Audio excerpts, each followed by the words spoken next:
Esta conferencia comenzará a grabarse.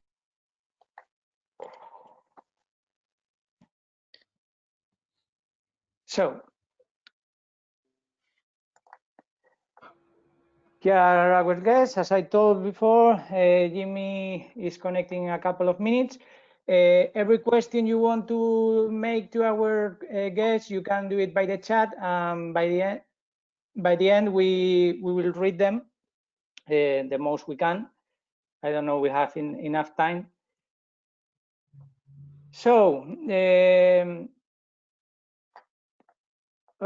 wait a second. Before we start, we want to make some general questions to our guests, and then we will start discussing between each other, maybe in English, in Spanish, depending on the topic and how comfortable you are. Yeah. So, first question. Which goals do you have for the 2021 Olympics? How many judokas are classified today? For example, Ben, I start with you. Yeah. So we have, as many of you will know, Uruguay is a very small judo country. And currently I'm working, I'm a judo coach based in Great Britain. And I work in a high performance club here in the UK. But I'm working in collaboration with the Uruguayan Judo Federation. I'm working with Elaine Abrahamian and Pablo Abrahamian also. We are on target for one athlete to qualify through the continental quota, but I suppose the main thing for me is not to think about the Olympics through the work I'm doing with the team. It is to improve the overall quality of the judo that is being produced from these athletes, and to ensure that they are the best prepared. And if they are prepared in the best way, then they have the ability to qualify for the Olympics, but also to enjoy the process of high performance competition and sport. And I think it's about adding structure to a team that maybe didn't have structure before, and to work with their bigger team to ensure that we have the best possibility to qualify for the Olympic Games and be competitive for the Olympic Games. So not just to qualify through the continental quota, but to go and to be competitive, to win matches, and to be there on the Olympic Games and feel valued as athletes, to ensure that they are the best prepared possible. And I think that's my main focus, is to allow the athletes to be the best they can be on that competition day, as opposed to thinking about a result that we'd like from the Olympic Games. Like, we would like for their performance to be the best quality that they can produce, individuals. So I think that's the same for most people, I presume. And at this moment, how many judokas from Uruguay are classified now for the Olympics? There's one. Yeah, there's one in Elaine Abrahamian. He is qualified in the continental quote. So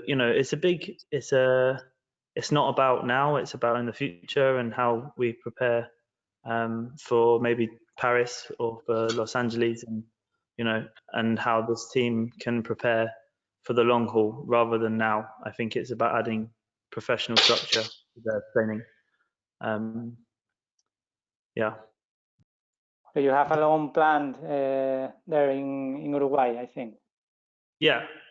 I think the federation is very small, and the collaboration between myself and the team has been happening for 1 year now.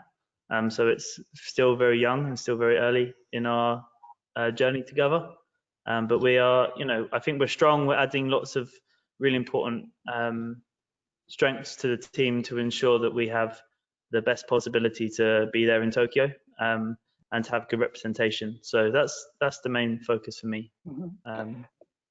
Yeah. Okay, let me go with Javier. Javier, in Chile, how things are for the Olympic qualifications? Which goals do you have for the 2021 Olympics?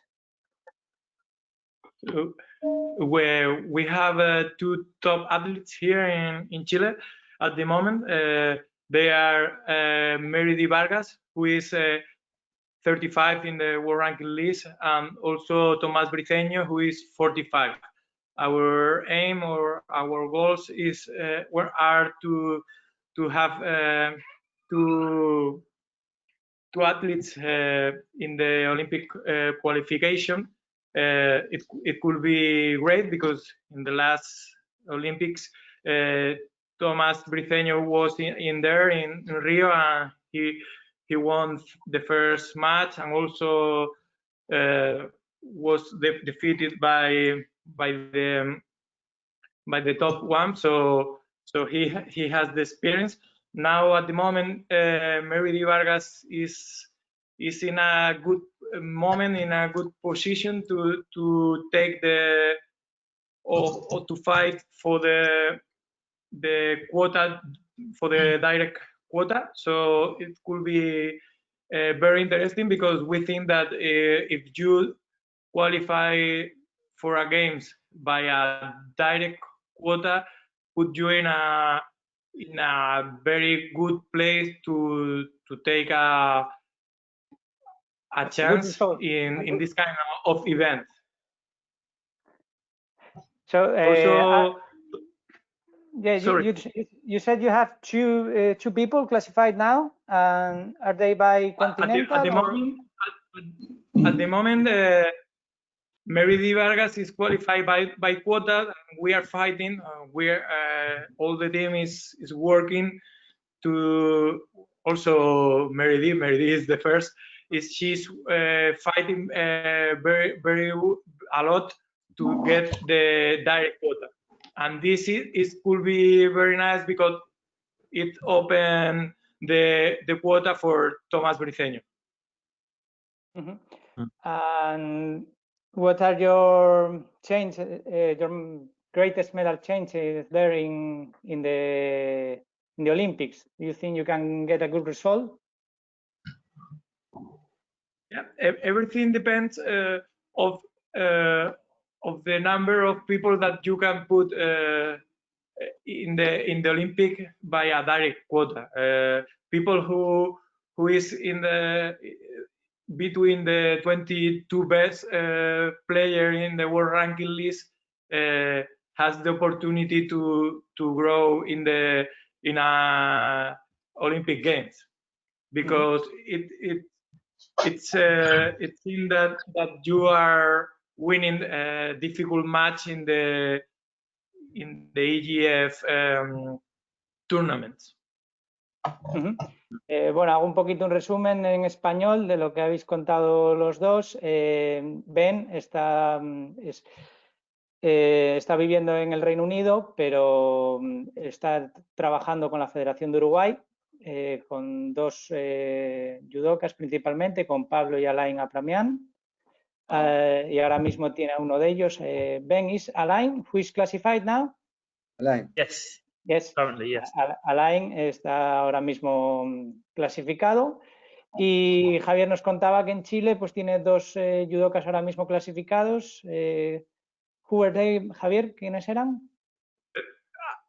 Bueno, ahora mismo tenemos a una clasificada por cuota. Lo que queremos es que abra la cuota continental a Tomás Briceño si ella consigue la cuota, la directa, la plaza directa. Que son Meridi Vargas, que es la chica que tiene ahora mismo la plaza continental, y Tomás Briceño, que sería la persona que, si no entra por cuota directa, estaría por la plaza continental. Muy bien, me voy con Kino entonces. Kino, de cara a los Juegos Olímpicos del año que viene, 2021, ¿qué objetivos tenéis en Brunete? Bueno, primero, buenas tardes a todos. Ya veo que estáis bien, con lo cual me alegra mucho y espero que también vuestras familias, amigos y demás estén todos bien. Que con lo que está cayendo, pues creo que es muy importante, ¿no? Eso, la salud. Bueno, y ahora vamos a la pregunta que me has hecho. Pues mira, nosotros en Brunete, estás hablando de mi club, ¿no? No del equipo nacional. Sí, hablamos si quieres del club primero, luego si quieres hablar Vale. del equipo nacional, como quieras. Vale, en mi club ahora mismo hay 3 judokas a día de hoy que están clasificados, que son Nico, Fran y Laurita. ¿Vale? Laurita está peleando por la plaza con Julia Figueroa, que también está clasificada, están las dos ahí. Y bueno, pues depende de todos los torneos que se hagan, si es que se hacen, porque claro, con la incertidumbre que tenemos todos, no sabemos cuándo vamos a volver a competir y bueno, pues no sabemos qué objetivo preparar y estamos un poco confusos con ese tema, pero bueno, esperemos que todo salga bien y que pronto podamos volver a competir. Y a nivel nacional, pues aparte de los judokas que he dicho, está también Ana Pérez Box, María Bernabeu, por el equipo femenino, y en la parte de chicos está también Gaitero, Alberto Gaitero. O sea, serían 3 chicas y 3 chicos que están clasificados, nada más que en el peso de 48 kilos están Julia y Laura. So I translated into English. Kino is saying that in his club in Brunete, he has 3 athletes currently classified for the Olympics, who are Fran Garrigós, Nico Serazadishvili, who is the world #1, and Laura Martinez, who is fighting for the place with Julia Figueroa, because both are classified now, but as you know, only one judoka from each country can go to the Olympics. And also for the national team has 3 women and 3 men classified, who are apart from people from Brunete, María Bernabeu and Ana Pérez Box, and also Alberto Gaitero for men. And Kino, opciones de medalla, imagino que Nico sí que tiene opciones. ¿Cómo Bueno, lo ves? yo creo que todos los que van tienen opciones, porque todos tienen unos resultados magníficos a nivel internacional, están en un puesto muy avanzado en el ranking. A mí todos son grandísimos judokas con medallas muy importantes, pero si tendría que apostar por alguien, pues yo lógicamente apuesto por los míos. Nico está en número 1 de todos los pesos ahora mismo, número 1 del mundo de todos los pesos, y es una clarísima opción de medalla después de ver el último Villa de París, que fue la última competición que hicimos. Fran está, me parece que el número 4 del mundo y lleva así como 5 años, entre los 5 o 6 primeros del mundo. Y también yo creo que Fran tiene muchísimas opciones de medalla, porque realmente quitas a los 2 japoneses y a todos los demás los ha ganado a todos. Pero bueno, sabiendo que solo va un japonés y encima estamos también entrenando para que ese japonés pues las pase canutas con Fran, pues yo creo que tiene muchas opciones también. Y luego Laurita es una judoka, como todos sabéis, con 20 años, súper joven, pero que está progresando a pasos agigantados y está consiguiendo unos resultados espectaculares. Y bueno, pues cada vez tiene más confianza en sí misma y cada vez entrena mejor y le sale mejor las cosas, con lo cual, pues yo la verdad apostaría por los 3, pero por supuesto, sin olvidarnos de los otros 3 también que hemos comentado. Julia, que es una fantástica judoka con mucha experiencia y bueno, con mucha calidad. Gaitero, que es impresionante también. Y Ana Pérez Bosch, que igual está consiguiendo también muchos resultados y es una grandísima judoka. O sea que ya, vamos, que me encantan los 6 que van. Y María Bernabeu, por supuesto, joder, estamos hablando de una judoka con 2 medallas mundiales, pues qué te voy a contar, ¿no? Todas las posibilidades del mundo. Okay, Kino said that obviously if they are classified, they can get a medal. And the main chance for Spain is Nico Serazadishvili, who is the world #1 in all weight categories. But also Fran Garrigós has been for the last 4 or 5 years between the 4 or 5 best of the world in his weight category. So he's a good chance for a medal too. And obviously also Laura Martinez, who is very young, but also has some chances. Maria Bernabeu, she has 2 gold medals. As Kino said, everybody is in the Olympic, everybody can get a medal. Finally, Felipe from China, who is not in the national team, is in the Shanghai Training Center, but what do you think about the China auctions for the 2021 Olympics, Felipe? Okay, hi, good night. First, I would like to tell that China is always thinking in gold medals.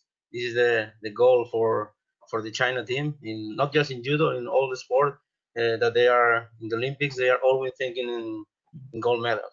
So it's true that the last years maybe they don't have the really good results, but also I think they are training hard just to have the chance to get the medal in the next Olympics. So now. The last year the results in the male team didn't go so well, but so the options I think is in the female team. So the best option I think is in the heavyweight. Also 63 is the stronger, is the I think is the 11 now in the ranking, the world ranking. So I think although maybe now it's not the best results for China in the history, but I think he's always dangerous in the Olympics because they are so focused on the goal. So let's see what happens in the next year. Yeah, and also we are waiting also for the last tournaments for try to win the last points for qualify more athletes. But who knows? Depends on the schedule. If the IGF start again with the competition. So as Kino said before, we have to wait and let's see what happens. Yeah. So. Do you know how many judokas are classified from China? No, I don't know sadly because okay, now I know that I think they have five female athletes between the first 25 in the ranking, but I don't know sadly. Yeah. Okay, so as a resume, we have the Olympic medal table for all the countries that we have represented here. Okay, Chile and Uruguay are very young countries in the Olympic race, so they still don't have any medal in judo. China, as Felipe said, every Olympic they go, every Olympic they get a medal. They have 22 Olympic medals with, let me see.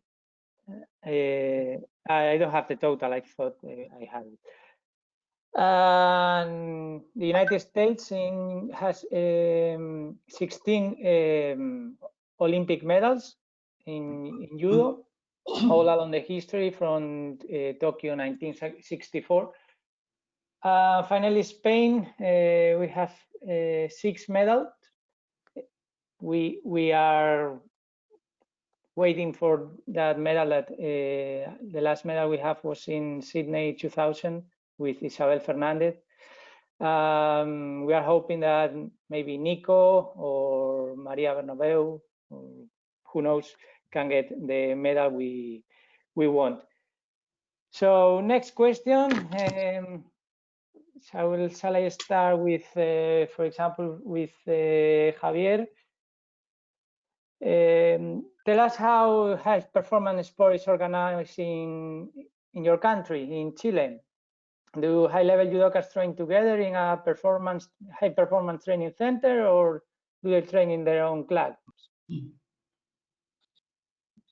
As you say, Chile is a young country inside the high performance sport level. Also in judo, they have the experience with the coach who was before that when Hector and me arrived, and they began with the results there, and also to train in a high performance system. At the moment, we have 19 judokas who train together. Also, in this quarantine time, we are training 10 times per week, 2 times per day, and also 2 hours per session every week. So they are focusing in this training and in in this system. They used to train in the high performance center in Santiago, but now they are at home and we connect every day 2 times per day, as I say before. At the moment, we have the group is a little bit young because we changed, or everything changed a little bit after the Pan American Games. So we have a mixed team. We have 8 top athletes in adults and 11 athletes in the group of juniors. But they are training together with different goals, but in the same system with Jerome and me.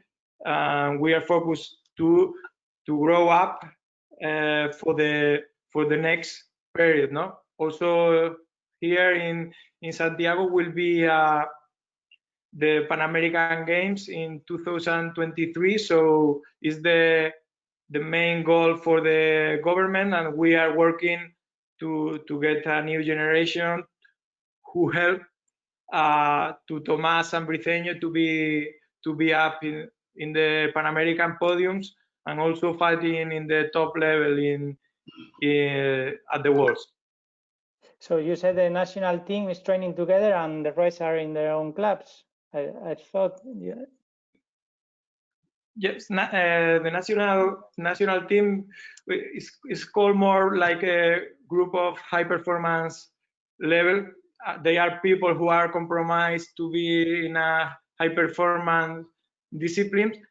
Also, in Chile there are 12 technification center or regional center who is more for the younger, and also they train at the group. In Santiago we have open training like in Madrid or everywhere, no, in Germany and France, and every country has a day or 2 days per week in which we can meet together to do high performance randori. Bueno, Javier nos contaba un poquito, si me equivoco me corriges, que sí que tienen el centro de alto rendimiento en Santiago, en la capital, y luego hay diferentes centros, lo que nosotros en España conocemos como centros de tecnificación regionales, y los que están un poquito más concentrados y digamos, entrenando en ese centro de alto rendimiento son los que están en el equipo nacional y luchando por la clasificación olímpica, y que su principal objetivo, aparte de la clasificación olímpica, son los Juegos Panamericanos en 2023, ¿me dijiste? Sí, exactamente, serán en Santiago. En Santiago, precisamente. Ben, how are things in... Jonathan, sorry. Yeah. Jonathan. Jimmy, I talked with Jimmy. Jimmy is in the chat, so now you have to try to set up his cam because now he's I show him. Yeah.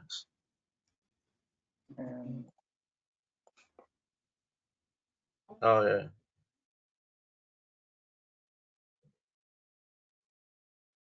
There we go. Hi, Jimmy. How's it going? Hi, Jimmy. Hi, Jim. Sorry, I apologize because I think we make a mistake with the time zone. So sorry for that. So thank you so much to stay here as soon as possible. Thank you, Jimmy.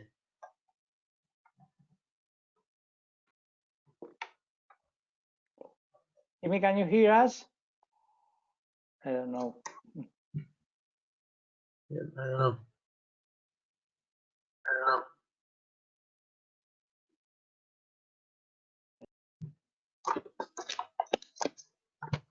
I don't know. Let's try to. Okay, let's go, Jimmy. Johnny, follow continue. Yeah, I keep going. Yeah. So Ben, I was going to make you the same questions. How are things organized in Uruguay? Yeah. So as many of you will know, Elaine Aprahamian is based in Valencia at the International Judo Center. with Sugoi Uriarte and Laura Gomez.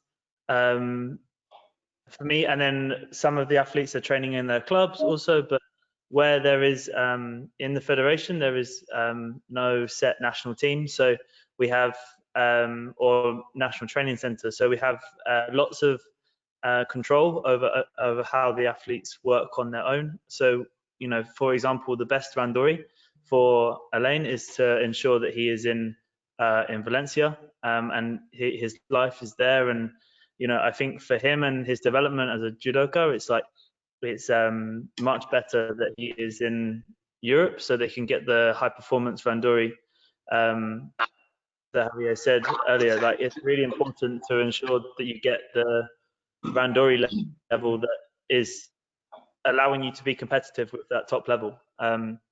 So yeah, so the team is in clubs. They're also training in Europe a lot, and to ensure that we get kind of the right randori, which maybe isn't accessible in Uruguay all the time. So yeah, we focus a lot on traveling and making sure that we're at the right training camps to ensure that they're getting all the right training in order to kind of go from this new level, from maybe like being a very young country, as you said, to maybe for the next Olympic Games for Paris for 2024, we can hope in this Olympic cycle that from the work that we've done for the last year and before that, in this next Olympic cycle, we can be a lot more competitive on the world tour. And you know, the main thing is for me is like the athletes are investing a lot of. There is no funding from the national federation, so the athletes are funding their own pathway, and they're and you know, when they pay to go to a tournament on the IGF World Tour,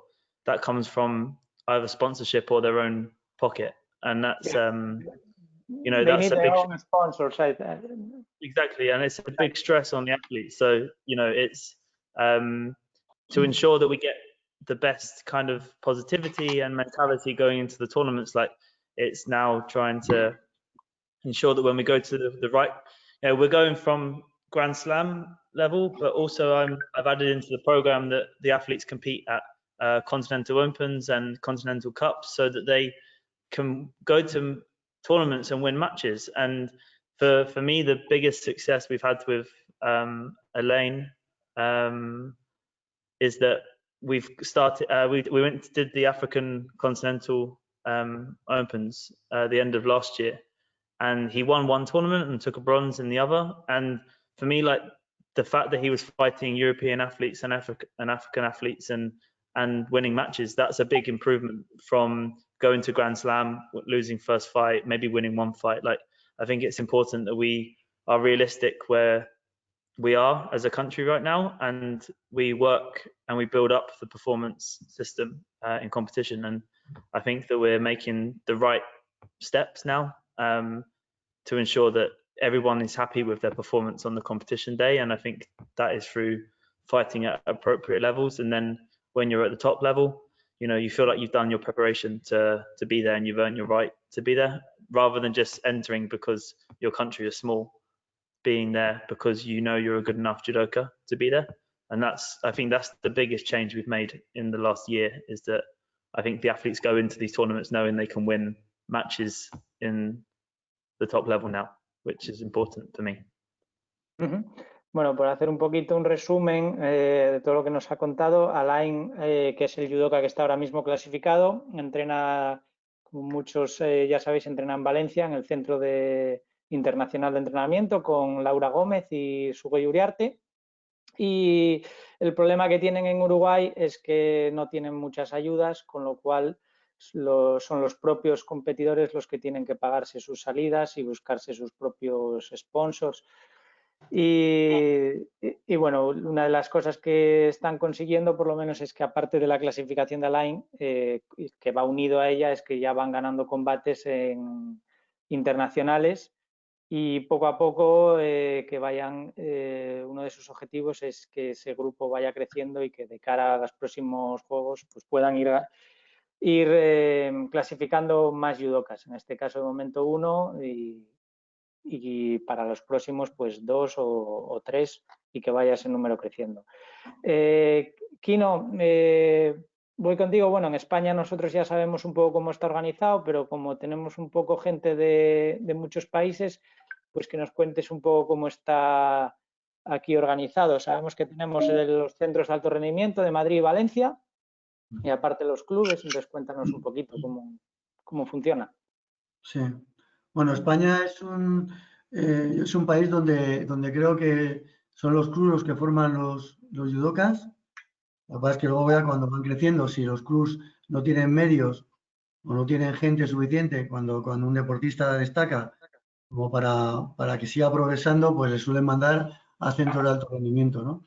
Como puede ser el CAR de Madrid o puede ser Valencia. Muchos vienen conmigo también a Brunete, pero Brunete no es un centro de alto rendimiento, es un club pequeñito, pero bueno, pues estamos sacando buenos resultados y bueno, pues la gente también le llama la atención eso, ¿no? Y bueno, pues el club, el CAR de Madrid, el Centro de Alto Rendimiento de Madrid, tiene poquitas plazas, a mi gusto, porque creo que este año son seis internos o algo así, o sea, 6 chavales que pueden vivir allí en el CAR, con lo cual a mí me parece muy poquito, porque además cada uno son de pesos diferentes, es bastante complicado pues hacer un grupo grande, ¿no? Para poder entrenar bien. Y cuando mejor se entrena en el Centro de Alto Rendimiento de Madrid son los martes y jueves, que se organiza un entrenamiento a nivel de todo Madrid, y todo el que quiera llegar, todo el que quiera ir a entrenar allí, de un par de horas aproximadamente. Y entonces ahí sí se junta un buen grupo. Lo dirige Raquel Barrientos, que es la persona que está encargada del entrenamiento de allí, del Centro de Alto Rendimiento. Y bueno, pues los míos, por ejemplo, los martes y jueves van siempre a entrenar allí al CAR, los lunes, miércoles y viernes se entrenan en el club. Y bueno, yo te puedo hablar de lo que yo sé en Madrid, ¿no? Y así es como entrenan los chicos. So, as a resume, Kino said that in Spain we have 2 high-performance training centers, which are in Madrid and Valencia. The closest for him is in Madrid, so he's the one he knows best. And there are only 6 people living in the center, which he thinks is not enough. And he said in Brunete is just a small club, even that they are getting good results. It's just a club, it's not a high performance training center. But in Madrid, twice a week, on Tuesday and Thursday, they have 3 entry randori training, which is very good for them because there's a lot of people training, and that's good for also for Brunete athletes who are going to those trainings. Okay, so let's move to Felipe. How are things organized in China? We know you are in a training center in Shanghai, but it's not the national training center. So what can you tell? Okay, in China it's a bit different from the rest of the countries, at least in Spain, as you explained before. So, for example, in China, most of the athletes, they are in the high performance training center.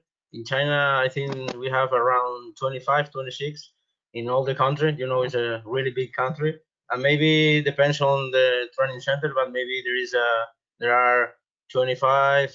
For example, in my center, we are 24 athletes, but in other one, maybe they have 50. So in all China, they have around 25 training center. Maybe the average is 30 athletes. So they have many people doing professional judo. It means that they are training full time, double session, just focus on the training. So this is the big difference maybe from the rest of the countries, because the clubs here, yeah, it's true that there is some clubs just for the kids, but when the athletes start to prepare for the competition, for the China Games or for the Olympic Games, they are always in a training center. So they live together, they train together. So it's much more professional. Yeah. So maybe this is one of the reasons that every year, although in China the judo is not a very popular sport, Also, they have good results, maybe because they have many people training judo in a professional way.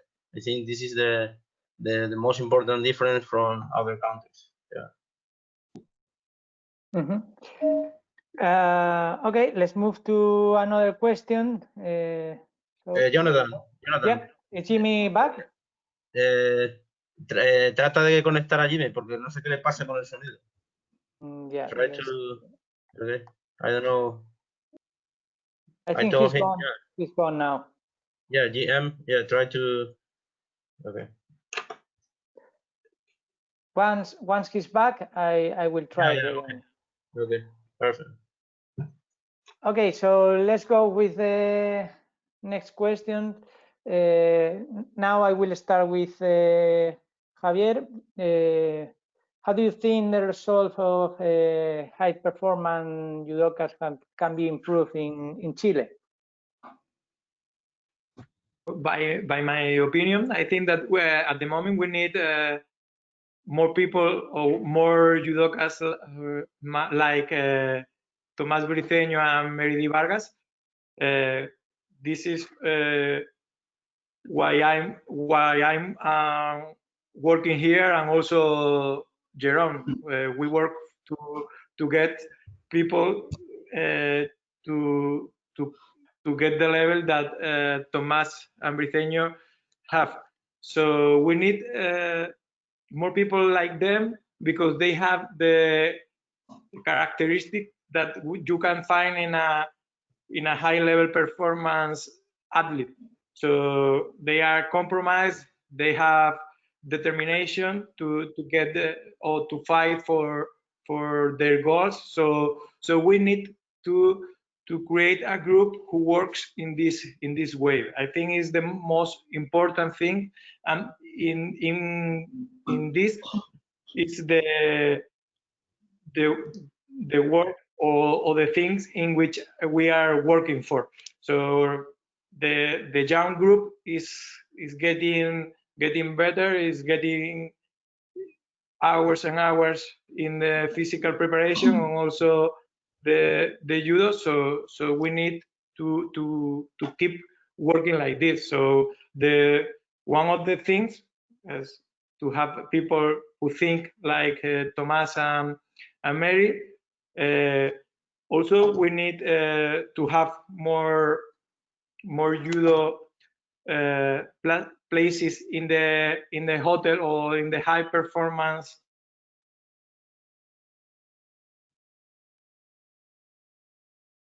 Wait, we lose your sound. Sorry, Javier. We lose him. Let's try. Bueno, nos estaba contando, traduzco un poquito al español, que los ahora básicamente tienen dos judokas que están en la carrera olímpica y están intentando conseguir the level that they need to perform result outside in the EGF tournament. And also one of the points that I think that is very important, we need a good project with the government to help the young players to take more experience in the EGF, in the juniors and cadet EGF circuit, because when they receive the help for the government or for the Olympic plan, is so late, because actually the level in this category is getting very stronger or very strong, and when they arrive to this level they are one step down. So we need to have more money to these people to get in a better position to fight for the top ranking list places. Okay, this is my recommendation for our country. Okay, well, we lost your sound for a couple of seconds. but I try to resume it in Spanish, what I listened. Bueno, nos contaba él un poquito, a pesar de que hemos perdido un poquito el sonido. No te escucho muy bien, disculpa. I'm sorry, Sí. Jonathan, but the connection is not so good for me. You hear me now? No sé si... Bueno, hago un poquito el resumen de lo que nos contaba Javier. Como dice, Chile es un país bastante joven en el alto rendimiento. Entonces, ahora mismo tiene 2 judocas que están al nivel para poder luchar para la clasificación olímpica, como nos contaba antes. Y uno de sus objetivos como entrenador allí es precisamente hacer crecer ese grupo para que puedan subir el nivel tanto estos judocas como los que vienen por detrás. Entonces están con un grupo de juniors y cadetes intentando que se muevan a training camps y a distintos eventos y competiciones internacionales y así que vayan un poquito subiendo el nivel y creando un buen grupo de cara a unos años. So, Ben, what do you think about Uruguay? How do you think things can be improved there in your country? Yeah, Well, I it's not think your country, but... no. I think the most important thing is that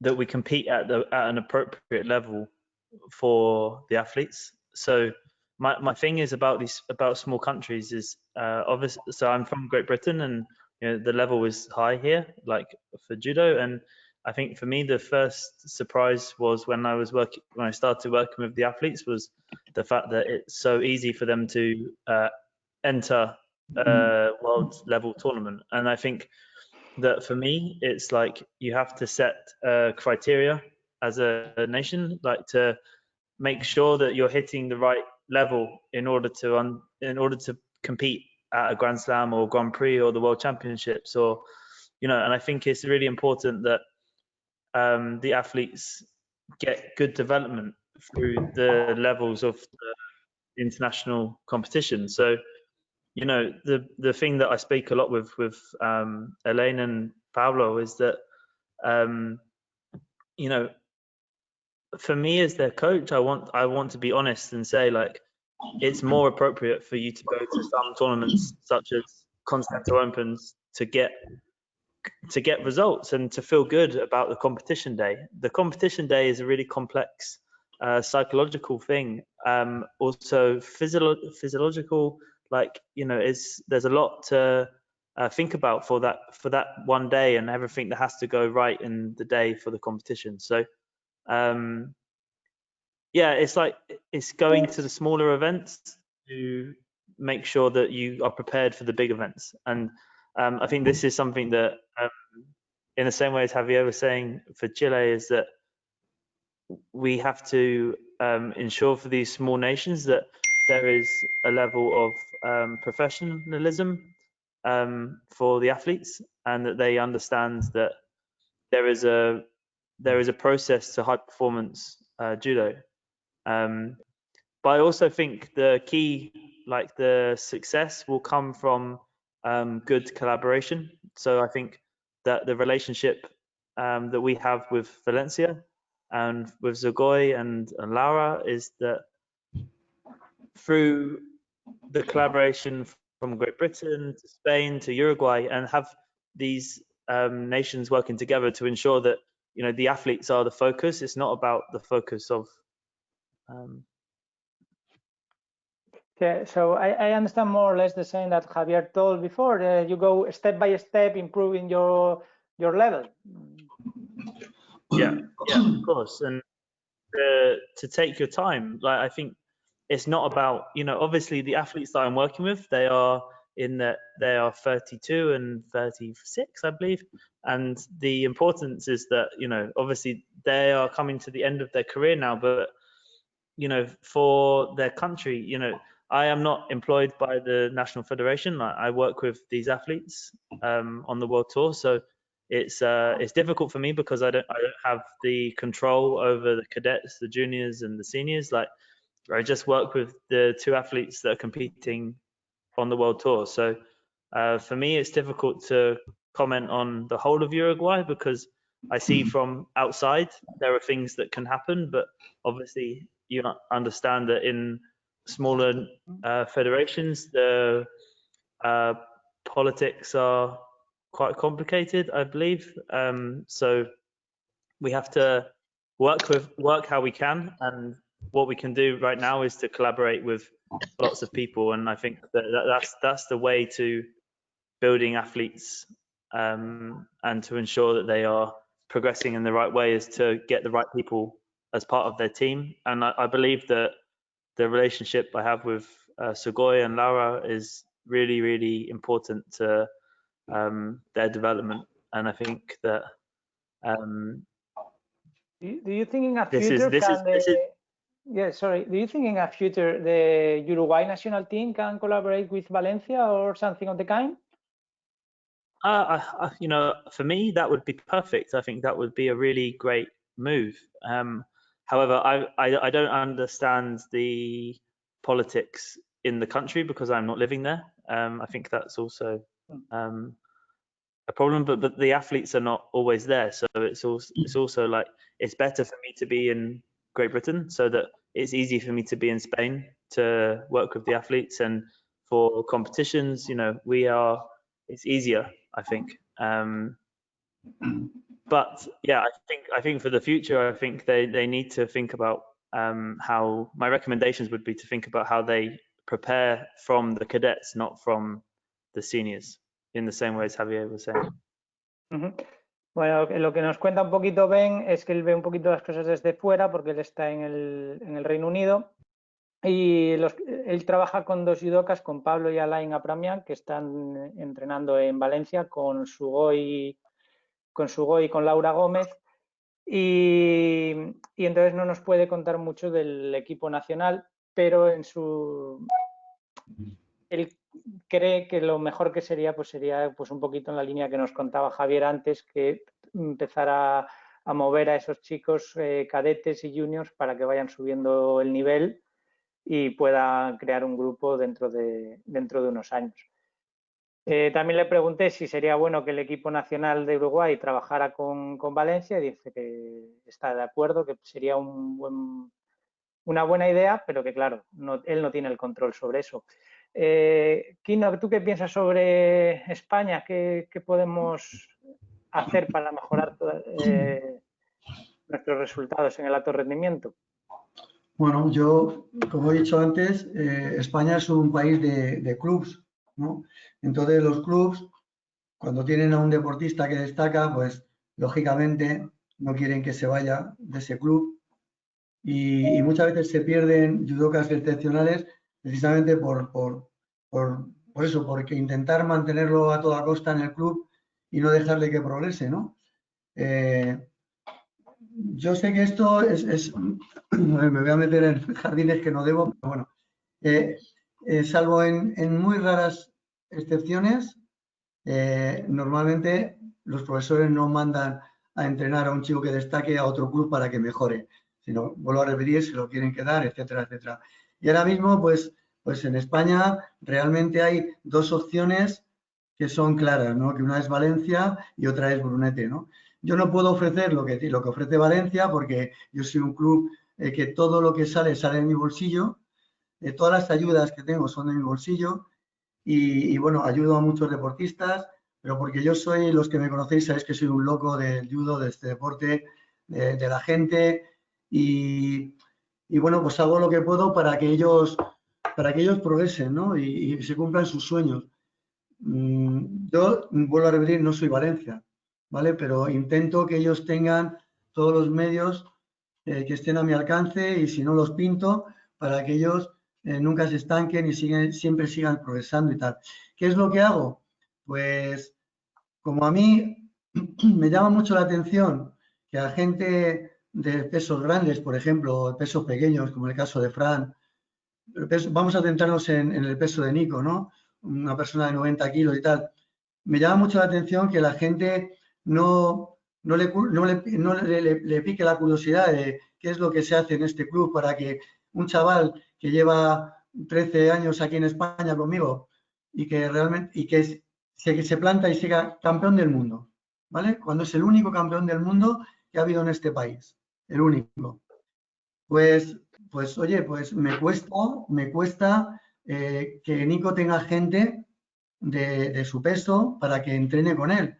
¿Por qué? Porque yo no tengo medios para poder captar a gente, para que la gente se venga a entrenar, que no sea el de mis resultados, que es mi hoja de presentación, que son mis resultados, ¿no? Pero hay gente que está claro que prefiere comodidad y que le ofrezcan un montón de cosas pues a la calidad de entrenamiento o a lo que yo les puedo ofrecer.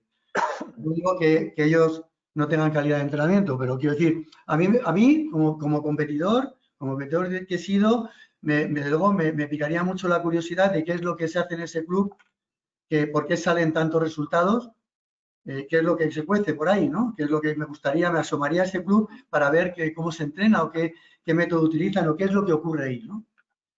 Entonces, como yo tengo este problema, pues me he dedicado a traer gente de fuera, pagándoles, por supuesto, pagándoles vuelos, pagándoles hotel, pagándoles absolutamente todo, para que Nico, que es el que más problemas tiene a la hora de entrenar, porque hay muy poca gente de su peso, no en mi club, yo creo que yo diría en toda España, pues viene gente, amigos de Nico, gente de Georgia, gente de Portugal, gente de otros sitios, y siempre intentamos que Nico tenga gente para entrenar. Vamos cambiando, pues cada mes o cada 15 días va viniendo gente de otros países para que ayuden a Nico y al mismo tiempo se ayudan ellos mismos, porque esa es nuestra filosofía.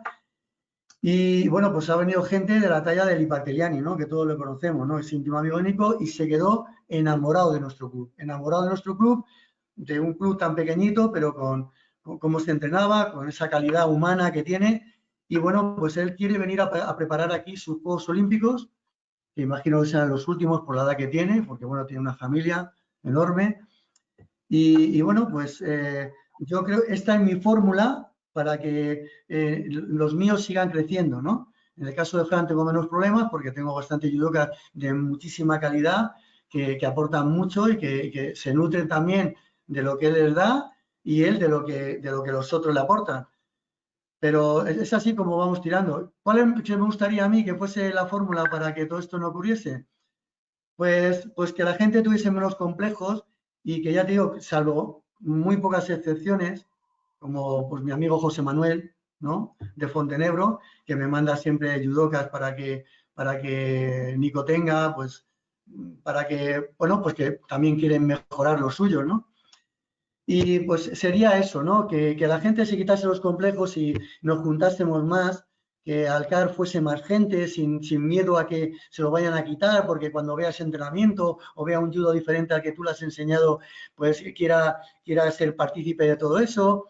En fin, cuando nos quitemos los complejos de a ver si este me lo van a robar o este da, pues yo creo que el judo subirá como la espuma, ¿no? Porque nos juntaremos más locos de este deporte y intentaremos todos aportar lo que sabemos, lo que podemos, y yo creo que el judo subirá.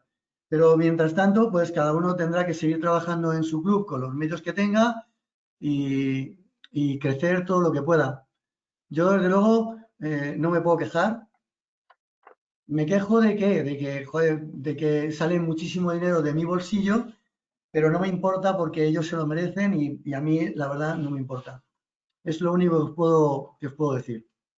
Mm-hmm. So Kino was saying that Spain is a club-based country. For him, the main problem is that people is not moving between clubs enough because he doesn't know, maybe because they think that if I send one of my judokas to another club for training one day or 1 week, maybe he's staying there or something like that. He was talking about problems he has with Nico Serazadishvili, for example. He doesn't have enough people for training, so they are bringing people from other countries like Georgia who are coming here for a couple of weeks and train with him. And then, for example, he said that Barlan Partiliani came a few months ago, and he fell in love with this, with our country and with their club.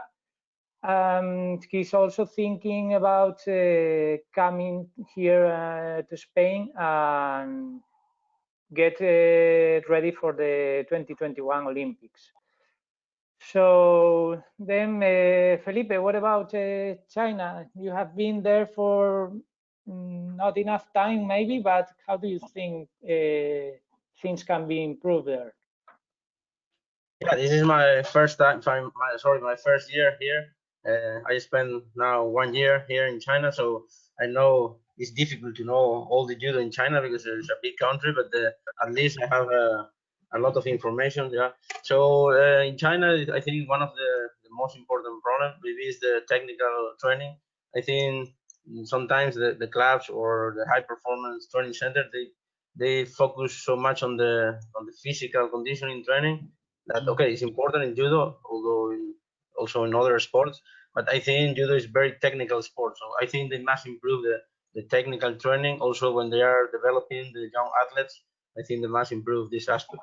Also, I think that another problem maybe is for example, they have to create the long-term development for the athletes. So I think it's it's a good way to improve the results when we are in senior category.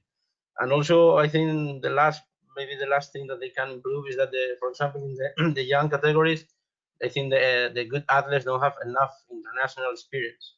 So China is more focused just on senior category, but I think they must improve the experience of the cadets of junior, because if not, when you start to compete in the international level in senior, you have to fight against other athletes with much more experience than you. So I think they must improve these aspects. Yeah.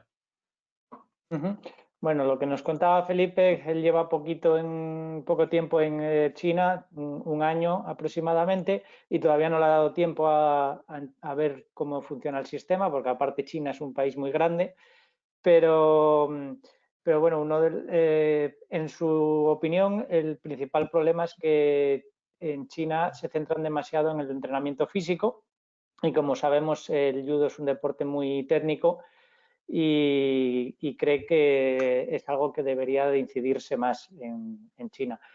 Que aparte de eso, que tampoco le están dando demasiada importancia al trabajo de base, que se centran demasiado en la categoría senior y no, como nos decían, por ejemplo, Javier y Ben, no hacen un trabajo de base con cadetes y juniors que luego puedan ir subiendo. Okay, so next question. Now I will start with you, Felipe, just to change. Okay. Could you explain us how 8th to Athletics works in China? Do they receive a scholarship or is there a reward system? Yeah, and here in China it's a bit different also because most of the athletes, or I think all the athletes that they are doing judo and high performance, they are getting paid by China, by the government. So they have the different province teams. So the different high performance training center is from the different province in China. But so the athletes, they are doing judo full time, and also they are getting paid for the government. So that's really good because the athlete only need to be worried about the training. So, and also another good thing for that is that sometimes when they retire, also they can get a job. Not in all the province, so all depends also how is the economy in the province. For example, in Shanghai, where I am now, is a rich province compared with the others. And for example, my athletes, when they retire from the team, they can get a job, maybe a government job. Also depends on which they study before, but it's a good for the future. So this is the reason because some parents like that their son or daughter go to the judo or other sports because they know that when they finish their career as an athlete, they can have got a job. That sometimes is not easy in China also. So I think this is one of the main differences from China to the other countries, that they invest a lot of money. The government invests a lot of money to give good results. Yeah. Bueno, nos cuenta Felipe que en China se invierte mucho dinero en el deporte de élite y entonces muchos deportistas, no solo de judo, ganan dinero o reciben dinero durante su carrera deportiva y luego además cuando la terminan tienen la posibilidad de entrar en un trabajo dentro del gobierno de China o el gobierno regional sobre aquello que ellos hayan estudiado. So Ben, do you know how things are in Uruguay? You told us before that they are not good enough, that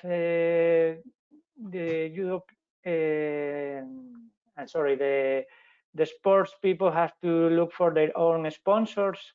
But what do you think? What do you know? I think the athletes that I work with, like they have a sponsor that allows for them to fund the program and the qualification tournaments. You know, the main thing that I'm working, I think also like my role as their coach is to help them understand, help them find a way to make their life more comfortable also. I think the big thing that I'm trying to do with Miko is that we're trying to put together not just the judo, not just the strength training. We're thinking about education, thinking about his life, how all these things work together in order to like make sure the athlete is really happy. So yeah, we're working on trying to get good sponsorship deals now to mean that we can spend more time together. All these things. Right now, the federation, the people that work in the federation, they are volunteers. So it's, you know, everything is based on no money, which is very difficult for a sport to become of the top level for a country, because you have to have the money to be able to take the athletes from cadets and juniors to training camps and for a good experience. So I think, yeah, again, a recommendation would be that they, if there's no funding from the government, perhaps it needs to be that they have a good sponsor in Uruguay, which then looks after the athletes for the whole of their career, not just when they reach the seniors. I think this is the problem. Everybody is saying that there needs to be a focus on the development of the athletes from a very much earlier stage in their career. Yeah, and I suppose when they finish their sports career, they have lots of problems to find a job. Or yeah, I mean, I think Uruguay isn't a poor country; it's a wealthy country. But yeah, I think that the main thing is like through judo is like, you know, there's lots of things that transfer into your working life after judo, and the things that you learn as a high performance athlete are really important, you know, really valuable to lots of careers. So I think it's maybe helping the athletes understand like what they're really good at as athletes, and how when they move to their future job or their future career, like, you know, what does the experience of being a high performance judoka allow you to do as a professional in another industry, or in sports, or in business, for example? Like, how do you help the athletes prepare for their future life as well? I think that's also like a really important role as a coach, is help the athletes to understand what they need to do in order to ensure that they are ready for judo to finish. Yeah, I think it's a mixture of everything. If they don't invest enough money, cadets and junior are not training enough, and it's a senior problem. No, what do you think? But I think that there are really great. There's some really good coaches in Uruguay that seem to do great things with their clubs. There is a judo club called Olimpio, and Leandra, the head coach there, he seems to be doing great work with his juniors and cadets. But it's like how now there needs to be a plan from the federation for them to then move into seniors or into the top level of juniors to give them the right experience, because there's no kind of is maybe too late when they get to 25, 26. Like that shouldn't be the time when they're getting the experience. The experience should be when they're 17, 18, 19, maybe earlier. So it's it's complicated. But I think for now it's like working with these two athletes at the top level to maybe set an example for the athletes that are younger for the future. I think that and this is how it should work for the upcoming athletes. Bueno, lo que nos cuenta Ben va un poquito en la línea de lo que ya nos contaba antes, que las ayudas económicas que reciben los deportistas en Uruguay no es que sean suficientes para desarrollar una carrera deportiva en el más alto nivel, y ello hace que pues, precisamente el nivel de Uruguay pues, no sea el que desearían. En su opinión, cree que los deportistas con los que él está trabajando, con Alain y con Pablo, pues sí que sería interesante pues, mostrarles a los más jóvenes que a dónde pueden llegar, pues evidentemente con trabajo duro y con esfuerzo, pero que sería un principio para a partir de ahí construir un sistema que pueda ayudarles. Javier, what about Chile? You told us about before the training centers and so on, but what about the scholarships and reward system? Okay, in Chile we have something that is very, very good, who is called the Olympic Plan, and it articulates everything in the professional or the Olympic athletes and also the Olympic sport. So it's very good because you have a lot of professional people who work with you to help the team to get the best level they can. How the Olympic plan help to the athletes and also to the coach. They put a lot of money to have qualified coaches. They began 14 years ago to bring different knowledge in different sport to grow a high performance culture that before it wasn't here. So it was working slow, like it has to be, because you have to change a culture, and it's go step by step. And a lot of professional coaches came here from different places, and they were a very good support to improve the mentality in high performance lines. This is one of the most important help that receive the federation, also the athletes. I thank you, because of that I'm here. Also they bring different head coach like Jerome, and we can learn everybody from there. And to get knowledge together. This is one part. Also, the Olympic plan gets the support to the federation to administrate the international events. So all the money for the top athletes to go for the different EGF tournament, EGF training camps, and everything is from there. If you are a top athlete, you have the help for the government to go and to move, and everyone want more EGF tournament, but we are a small country, and I think that we are very, very good with this budget, and we have to improve, of course. And in the other part, in the judo player or all the athletes there, they have the access to a scholarship like ADO system in Spain. Is the money that you receive if you get a good result. At the beginning, the result was to get a South American medal, but year by year the level in Chile improved, and now if you want to get a good salary, you have to go strong for a Pan American medal. That is the thing that you have to think about if you want to fight for a high performance level. Before, when we arrived, we have the problem that maybe you can be in the problem to get a functionary mentality and not to go far away. So when you get a South American level, you say, okay, I have to fight for a South American level. But now in all the country, in all sports, Chile is improving and they are getting a lot of Pan American medals.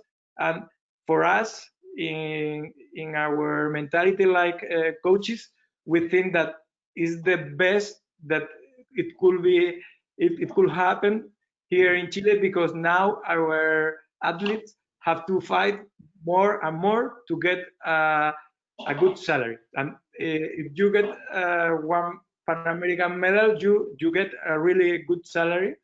And this, in this part, I think is very good. Now is very good. At the moment, we have, as I said before, we have 19 person training every day, but only 5 have the result to get a broader scholarship. So the younger guy have to fight to improve their level and to get this salary, and they are going to keep fighting because the level to keep the scholarship is strong. So for us, like coaches, is good because they don't relax.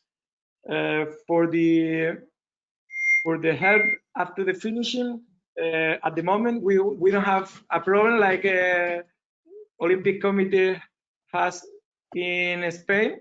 That I think is a very nice system. It's not a money. It's not a. It's more a tool. They give you one coach who help you in this professional level and introduce you in a professional level.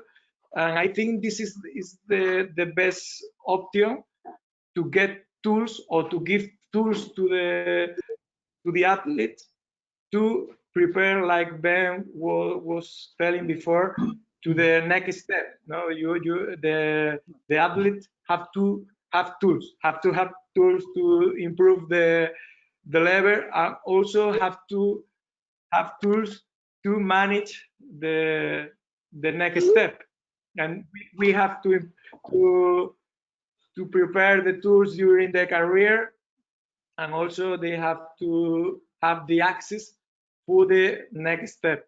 And I think that Spanish Olympic Committee works a lot in this form. It was a very good example, and I have 2 or 3 person around my friends that they were introduced in this program. It was very successful program. Bueno, a ver, hago un resumen un poquito. Nos hablaba Javier del sistema que se llama el Plan Olímpico, que es lo que tienen en Chile, a través del cual pues deportistas que van consiguiendo resultados entran dentro de ese plan y pueden tener más que una beca, una herramienta para poder mejorar sus resultados, pues pagándole un salario a un entrenador personal o lo que necesiten. Más allá del dinero, darles un poquito esas herramientas para poder mejorar sus resultados. Nos lo comparaba un poquito con España, pero bueno, voy ahora con España. Nos vemos con Kino, que nos cuente un poquito en España cómo funciona el sistema de becas y de ayudas a los deportistas. ¿Qué nos puedes decir? Bueno, vamos a ver, vamos a empezar desde abajo. Sabéis que en España hay varias autonomías, cada una tiene sus normas y nosotros tenemos la gran suerte de pertenecer a la mejor, que para mí que es Galicia. ¿no? Nosotros, el 90% de mi club está federado en Galicia y vuelvo a decir, tenemos la gran suerte de tener un presidente que ama el judo, que ama a los deportistas, que ama a los judocas, que se preocupa por ellos, que se vive por ellos, me consta, porque nosotros, él no me ha ofrecido nada a cambio y sin embargo nosotros hemos ido allí voluntariamente, exclusivamente por cariño, ¿no? Pero bueno, ahí empieza la parte de la historia que quiero contar, ¿no? Que es cuando tú quedas medallista en el Campeonato de España, pues don Mario Muzas, que es el presidente, esta persona de la que estaba hablando, pues se preocupa de que estos judocas reciban una beca, pues una beca dentro de las posibilidades que tiene la Xunta de Galicia y, bueno, la que tienen determinada para los deportistas de este nivel, ¿no? Y ahí digamos que parte un poco las ayudas a los deportistas que empiezan a conseguir resultados a nivel nacional. Luego, cuando tú ya tienes resultados a nivel internacional y son resultados importantes, pues en España hay lo que ha estado antes comentando Javi Madera, que es el programa ADO, que es ayuda a deportes olímpicos, que es un convenio, creo, que tiene entre el Comité Olímpico Español y el Consejo Superior de Deportes de España. Y eso es un dinero que aportan, según parece, sponsores que aportan una cantidad de dinero, digamos, para deportes minoritarios, ¿no? Porque hay otras marcas en concretas que quieren patrocinar deportes específicos, pero hay otros que aportan una cantidad para que los deportes que no tienen un patrocinador concreto se nutra de esas ayudas, ¿no? Eso se reparte entre los distintos deportes y ahí se formó el programa ADO. El programa ADO es dependiendo de tus resultados deportivos, dependiendo del ranking, de cómo estés rankeado a nivel mundial, pues tienes una ayuda mayor o menor, pero también es una ayuda que te permite pues compaginar tus estudios con tu deporte, ¿no? Sobre todo a los deportistas de alto nivel, ¿no? Que están además estudiando, que para nosotros eso es lo más importante, ¿no? Que estén formados. Y ahora aquí viene la segunda parte, ¿no? Que es, volvemos a tener la grandísima suerte de tener en el Comité Olímpico una persona como es Alejandro Blanco, que es el presidente del Comité Olímpico, que es por y para el deporte, o sea, su vida es el deporte y los deportistas, que ha formado un convenio con la Universidad UCAM, la Universidad Católica de Murcia, que aporta una cantidad importantísima de dinero para que los deportistas no solamente estén becados, que es la famosa beca Podium, que tienen deportistas jóvenes que sacan resultados a nivel junior y luego a nivel senior, pero que no superan los 23, 24 años. Y es una ayuda importantísima porque eso les permite también, como he dicho antes, compaginar sus estudios con su deporte, ¿no? El presidente de la UCAM es un loco también del deporte, bueno, del ser humano, en definitiva. Tiene una amistad impresionante con Alejandro Blanco y entre ellos han formado esta ayuda, ¿no? Para los deportistas, que es la beca Apoyo. Al margen de eso, también les proporciona estudios para que los deportistas en general se puedan formar. Y hay infinidad de deportistas que están formándose en su universidad a través de, pues, en vía online, para que facilitarles todo tipo de ayuda para que puedan conseguir sus estudios y al mismo tiempo puedan seguir entrenando y no tener que desplazarse nada más que para hacer unos exámenes que, bueno, pues eso es, lógicamente, tienen que hacerlo así y son las normas y ya está. Y además sin pedir nada a cambio, ¿no? Simplemente, bueno, pues si hay un campeonato universitario, pues nosotros encantados de competir bajo la bandera de esta universidad, ¿no? Porque con todo lo que ayuda, pues imaginaros, ¿no? Lo agradecidos que estamos. Y eso son básicamente las ayudas que tenemos aquí en España. Lógicamente, si los resultados son mayores, las ayudas son mayores también. Y bueno, pues eso es lo que te puedo decir.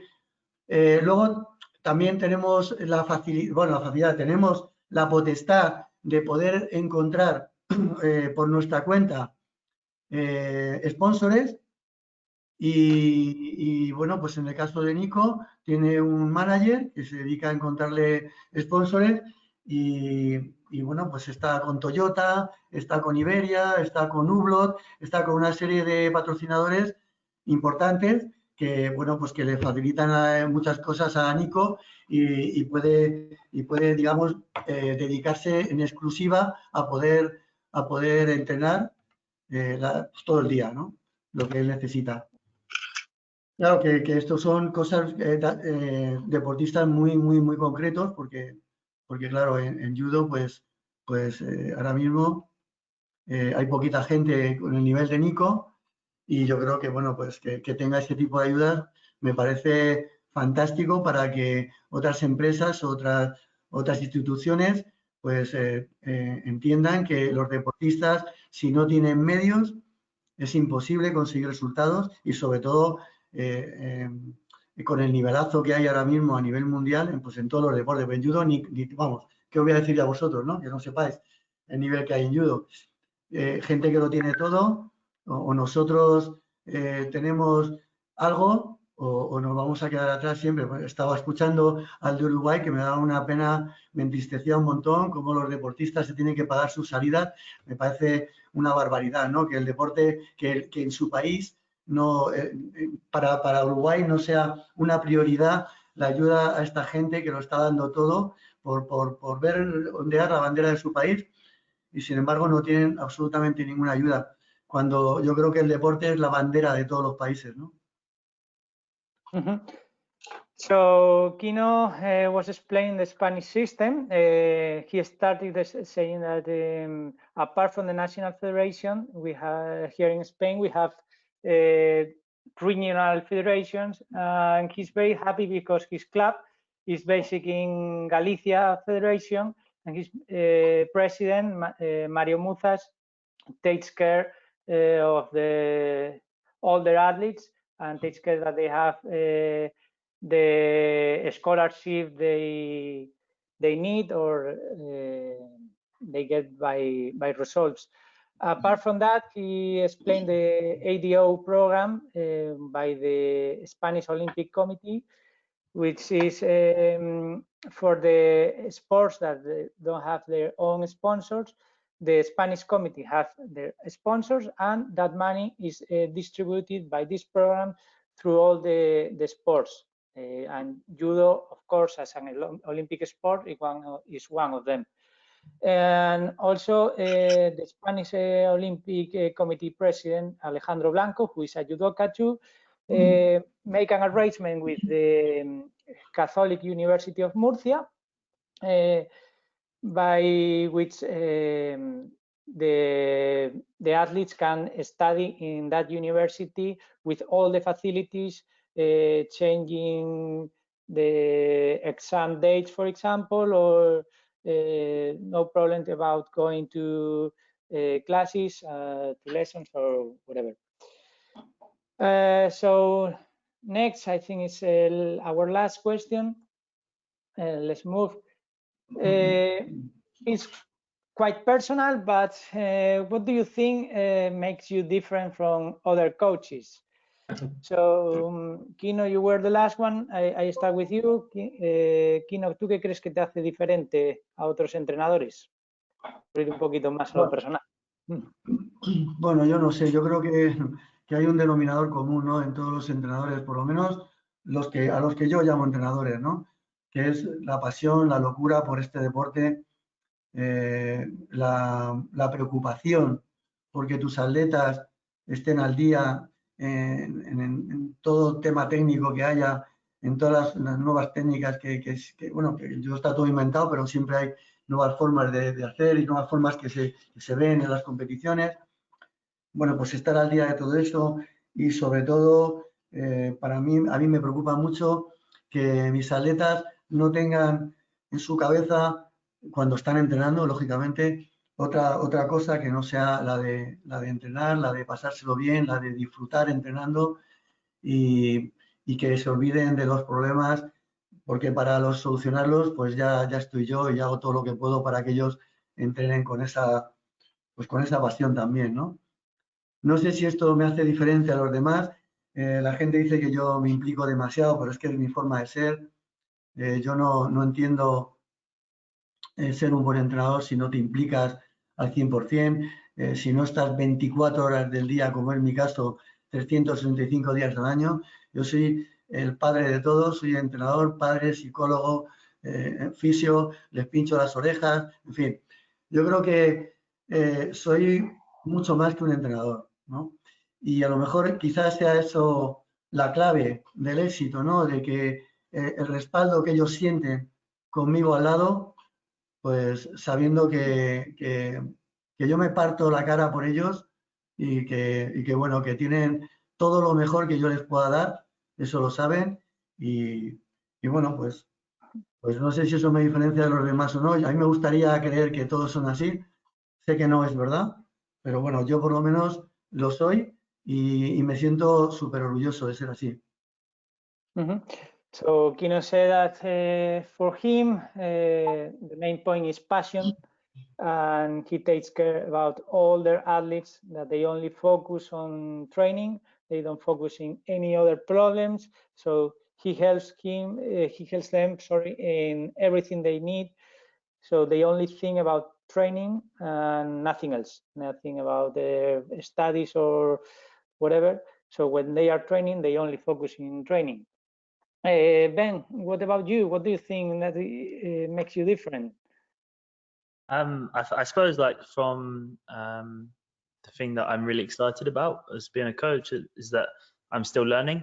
I'm very young in my career as a coach, but I'm really I believe that the thing that makes me so different is that I have a really great relationship with my coach still, and I'm always learning from him. And he was the head coach for the British team for my time as a junior and as a senior. So I've learned a lot from seeing him be a coach, but him still be my coach, and we still talk a lot every day about how things are going. And but also I think it's about thinking.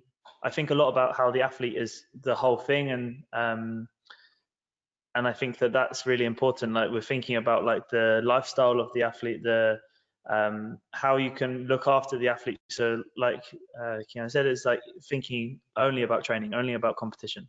And yeah, and I think also I understand that there is a new wave of coaches coming through internationally that are really open to collaborate and work together, and for it to not be possessive about the athletes. So there is no such thing as an athlete belonging to a coach, I don't believe. I think you can have the thing that makes an athlete want to be with that coach is the best relationship, and by forming the best relationship with athletes, the athletes feel like they belong to you. You never own the athlete, and I think that's something that I really am passionate about. Is that in my club, my athletes can train. Our athletes can train wherever they like, but the passion and the commitment you have as a coach to the athletes, that is the thing that builds that relationship. It's not you saying you're my athlete, you must stay with me. It's being a guidance and supporting them to the next thing, rather than being like, this is the only way. Like there is always going to be a new way, that you have to be adaptable, and you have to think, okay, well, we've just found this knowledge out, so now we will try this, and we will be sure that we expose you to, in the development time of their career, so in cadets and juniors, to give them exposure to so many different things and different coaches and different ways of training. Something that I think my coach did really well with me and the club when I was an athlete was that we went to, in Great Britain, the training is very technical in comparison to, for example, we spent a lot of time in Ukraine when I was growing up. And I think that to expose athletes to very different environments is really important. And I think that comes through working together with lots of different people. And yeah, I think that's maybe where I'm different to other coaches, is that I'm really open-minded to work together with other coaches, and it's not only my way, it's everybody's way together to make the athlete the best athlete they can be. Bueno, lo que nos cuenta un poquito Ben, él se define como que no es posesivo con los judokas, en el sentido de tú eres mi judoka, tú eres mi alumno, tú tienes que entrenar conmigo. Que además cree que las cosas están cambiando un poquito en esa línea, que ya los entrenadores van colaborando entre unos y otros de tal forma que un mismo deportista puede estar entrenando con diferentes entrenadores y todos trabajando como un equipo en pro de ese deportista. What about you, Felipe? What do you think that makes you different? Okay, me, I think in China maybe it's more different than the others because you know we have my style. Okay, I think every coach they have their own style, but maybe here in China, if I compare with the other coaches, it's totally different. You know, in China the coaching style is more strict, it's more rude sometimes. So my style is more try to be more close to the athletes, try to more close relationship with them. So here, maybe my athletes, for example, now they didn't work before with any foreign coach, so for them it's a bit weird, you know. But I think they like because they feel good, and also it's a good mixture because, for example, now my team we have two assistant coach that they are Chinese and me, so it's good for me because I have the role like the good cop, and they are the bad cops, yeah. So for me, it's much easier because I can be more like a friend. Maybe if I'm here alone, I can do that, you know, because it's important that you have to make the distance between your athletes and the coach. But here is a bit different because the assistant coach, the Chinese coach, they are really strict. So they take care that the athletes respect the rules, respect the program. So for me, it's very easy to work with my own style here. But it's true that it's completely different from the Asian or from Japan or not Japanese or Chinese style. Yeah. Bueno, lo que nos cuenta Felipe es que ahí donde él está trabajando, en el centro de entrenamiento de Shanghái, la suerte que él tiene es que aunque él está como head coach, también tiene otro entrenador con él y juega un poquito al poli bueno, poli malo. Entonces, en esa parte sí que consigue acercarse bastante a los deportistas, porque a él le toca la parte buena y entonces un poquito ese contraste entre la cultura asiática y la cultura europea es la que hace que él sea más cercano con ellos y consiga ganarse a sus judokas. Javier, what about you? What do you think makes you different from other coaches? Well, Good I question. think it's a very difficult question. No, it's maybe the worst question in the questionnaire. But I don't know. I'm Spanish. Also, I have my own personality. But I'm close to Kino. I'm passionate. I think that it's clear that if we are high level performance coach, we're gonna have a lot of common things. So I think the passion is like Kino and Ben is said that is very important. If you don't have passion, it's gonna be difficult to get the results. But I think that I manage this passion because I like them to love the judo like I love. So maybe this is one of my characteristics that it could be close to Kino. No, I know him, and also I have a compromise with them. But in this aspect, I think I think that Kino is all right with me. I have compromise, but I have to see the compromise. And I'm a young coach also, so I have learned to check who is really with a compromise, because if you are with a lot of compromise but the athlete don't have this compromise, there is not a balance. the people who won the medal is the athlete. So I focus my compromise with people who have compromise, and for me it's easy. I work with the national team, and I work with the junior to get compromise and the determination that they need to work with them with the adult teams with Jerome, and I love they love the judo like I love. So this is I think this is my characteristic. Also I think that I learned the adaptability characteristics in this way, in this coach way. So I think this is one of the most interesting thing that you learn when you are a coach, and also to work with the team. That like Ben was telling us, you have to learn how you work with different coaches, and also which is your part of this process. If I'm working with the junior, I have to know that this is my mission, and I'm going to help, and I'm going to support the adult teams, but I don't going to do the adult team coach mission.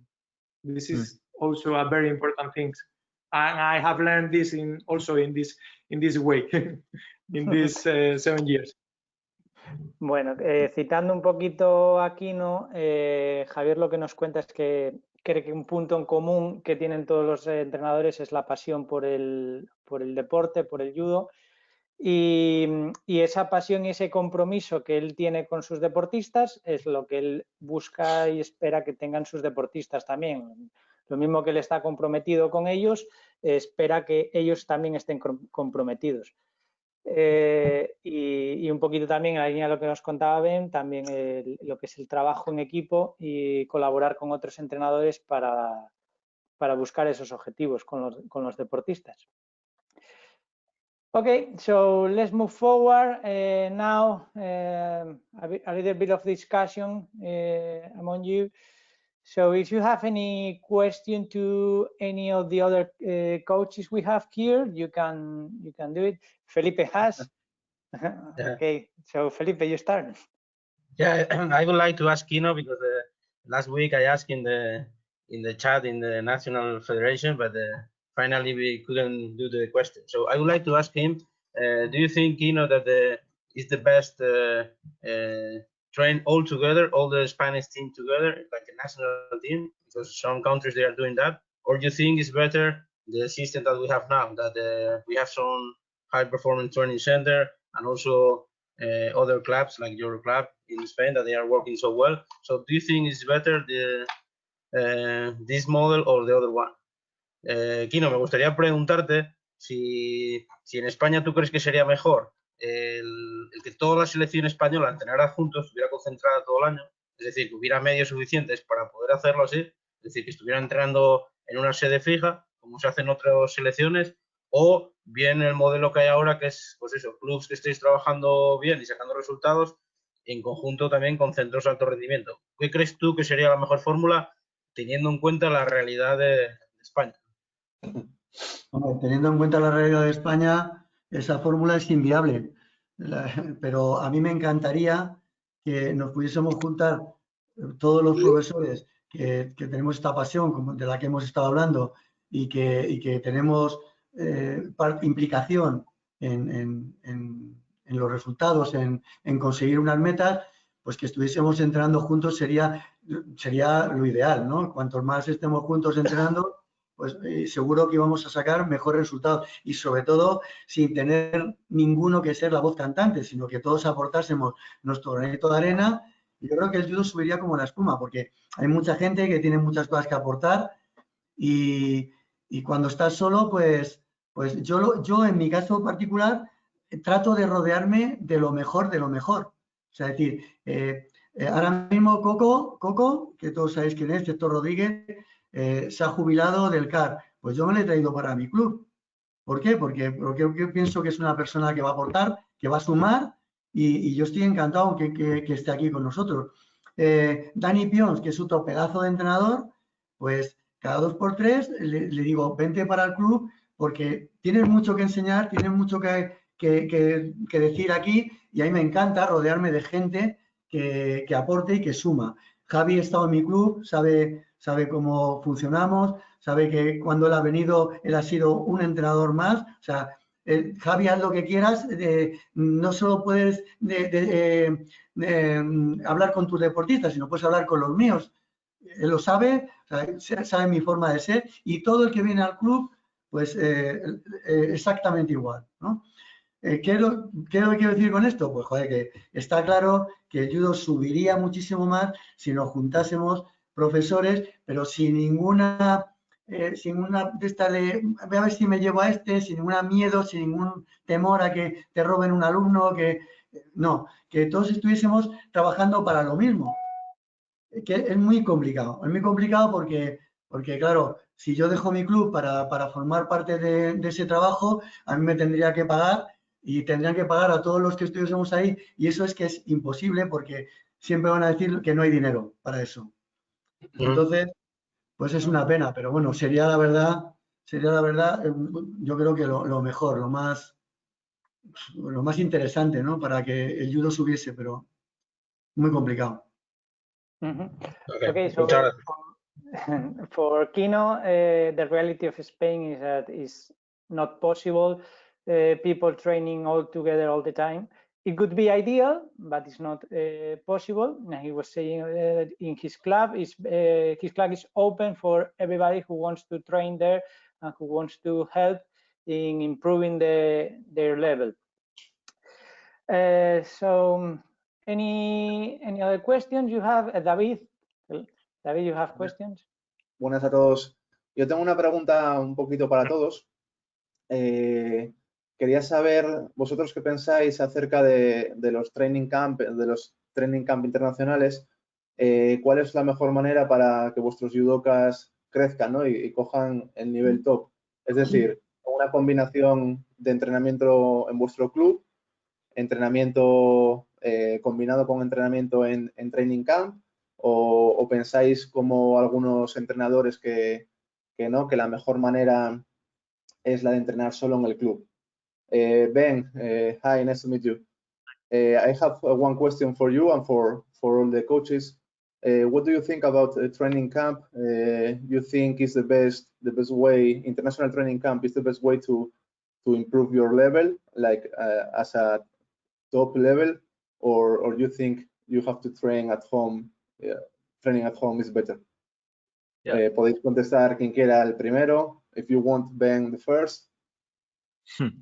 I think, I think that what's important is that athletes have enough time at home also, but I think international training camps are the most important because you see if it's a 3-day or 5-day training camp, you see on the first day, you see from the first day to the last day, you see so much improvement in this time. And I think for me as a coach, it's like the most valuable time to spend with athletes on international training camps because I see them, especially when I'm working with the juniors in my club.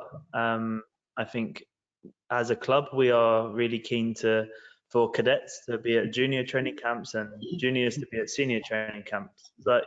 And it's, for me, it's when you see an athlete build their confidence throughout the time at the training camp, it's like the most valuable experience for them. And we take our juniors to Paris for the Grand Slam training camp every year, and when they go, I see them and I'm like, okay, they're chasing world championship medalists, European championship medalists, they're Grand Prix medalists, Grand Slam medalists, and they're feeling this, and I think you can't replace that feeling in the club. Like, so for me, yeah, it's the most important mode of training for me. Yeah. So I understood that for you is a combination of both, training at home and training in the training camps. Yeah, because our athletes have to be happy, and I think for lots of athletes, it's important because there is so much traveling involved in high performance judo for competition. Athletes must see their family, they must see their friends, and have a good balance between the two. I think this is really, really important also. Bueno, Ben nos cuenta que para él lo más importante es que haya un balance, un equilibrio entre las, tanto entrenar en tu propio club como entrenar en los training camps. Porque, por un lado, el club para la comodidad del deportista, para estar cerca de su familia, de sus amigos, y por otro lado los training camps, pues, nos ponía de ejemplo el training camp de París, que acuden todos los años con equipo junior, y hacer randori con medallistas mundiales, medallistas olímpicos. Ese feeling, en inglés, no sé ahora mismo cómo traducirlo, pues es lo que hace que mejoren su nivel. So, any other questions from anybody? Bueno, la pregunta era un poquito para ti, ¿vale? Si quien quiera contestar, que puede contestar. Yo estoy totalmente... responder tú primero? Javi, habla. Sí. No, tú primero, digo. Yo digo que yo estoy totalmente de acuerdo con lo que ha dicho Ben, ¿no? Se llama Ben. Sí, es Ben. Pues totalmente de acuerdo con lo que ha dicho. O sea, la comodidad que tiene el deportista cuando entrena en el club es importante porque está pues cerca de su familia, su gente, su club, su entorno, ¿no? Su zona de confort, como le llaman ahora, ¿no? Pero los training camps son interesantísimos, vamos.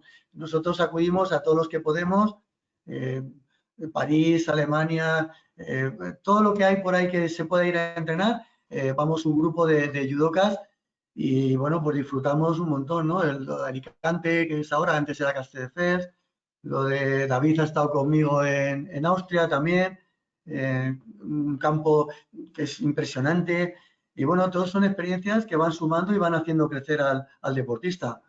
Yo estoy totalmente de acuerdo en que esas dos cosas deben ir unidas. Kino totally agrees with Ben about the athlete must be comfortable at home in their own club with their own environment, with family and friends, and the people from his club is moving to every training camp they can, to Castelldefels, Mittersill, Paris, wherever. So Javier, you have a question too? I totally agree. I think that the answer is obvious. Ben has a very good point.